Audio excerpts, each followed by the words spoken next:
bà xôn rịp xuống bom ổn khi bạn chân vô này lấy ní bạn mà đo là bà thầm mà sắc xa vào mặt đấy bà khi bạn nó mầm nào pi bom ổn dương mùi chùm nuốn để bạn ốp thầm nó có sang là mặt tây bà tìm mới khi bạn pi bom xây Second Thari bạn ở Washington DC Sài Gòn America hơi bom xây bạn ốp thầm chùm nuốn $100 hơi tí phí cho bạn mau pi bom xây xuất Somali nơi Springwell trong Melbourneรัฐ Victoria ประเทศออสเตรเลียបាទឥឡូវនេះខ្ញុំសូមប្រគល់ថវិកានេះជូនតំណាងសាលាបាទជូនលោកនាយកសាលាបាទហើយដើម្បីជាការអរគុណតើលោកនាយកមានអីដើម្បីពីវនីវក៏ដូចជាអរគុណទៅទៀតបាទបាទជំរាបសួរខ្ញុំបាទឈ្មោះបួសៅនាយកសាលាធម្មសាប្រមាត់ដីហើយខ្ញុំបានសូមថ្លែងអំណរគុណយ៉ាងជ្រាលជ្រៅដល់បងស្រីសុគន្ធធារីនឹងលោកស្រីសុកសមាលីដែលអស់លោកបានមានមហាទិជាថ្លាជួបបរិច្ចាគដល់ការកសាងសាលាមន្ត្រីភូមិមាត់ដីស្រុកទូសាងខេត្តកំពង់ធំនេះដោយថាសាលានេះយើងកសាងដោយថាសពប្រជាជនបាទអត់មានចំនួនពីខាងណាទេគឺដោយប្រជាជនសុទ្ធសាធដើម្បីកសាងឃើញថាសាលាមាត់ដីនេះអត់មានសាលាមន្ត្រីទេណាហើយអ្នកឪសិស្សមានការលំបាកក្នុងការបញ្ជូនកូនទៅរៀននៅសាលាឆ្ងាយហើយដូច្នេះខ្ញុំបានជានាយកសាលា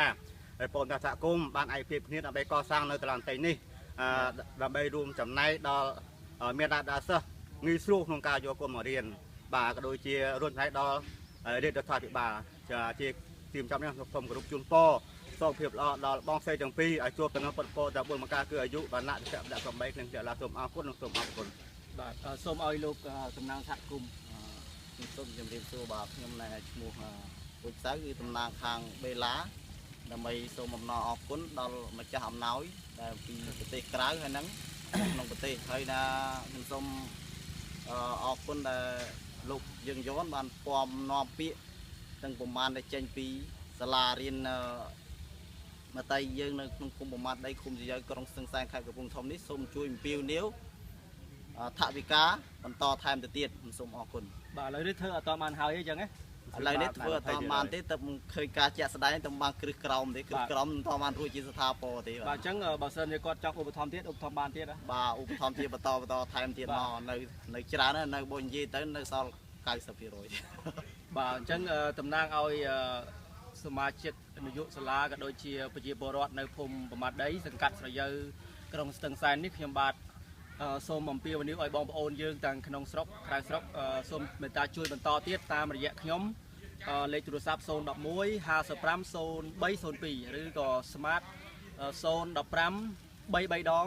574ឬក៏តាម Facebook របស់ខ្ញុំក៏បានដែរហើយខ្ញុំនឹងកត់ឈ្មោះហើយនឹងបញ្ជូនមកតំណាងសហគមន៍ឬក៏អាចផ្ញើលុយផ្ទាល់ជូនទៅតំណាងសហគមន៍ក៏បានដែរអាចជួយប្រាប់លេខទូរស័ព្ទទៅបងប្អូនយើងផងបាទខ្ញុំខាងបេឡាហ្នឹងខាងសហគមន៍ហ្នឹងលេខទូរស័ព្ទខ្ញុំបាទ012 18 62 953បាទមានតែមួយខ្សែហ្នឹងឯងអត់មានពីរខ្សែទេបាទអរគុណអញ្ចឹងអរគុណបងប្អូនទាំងអស់ដែលបាន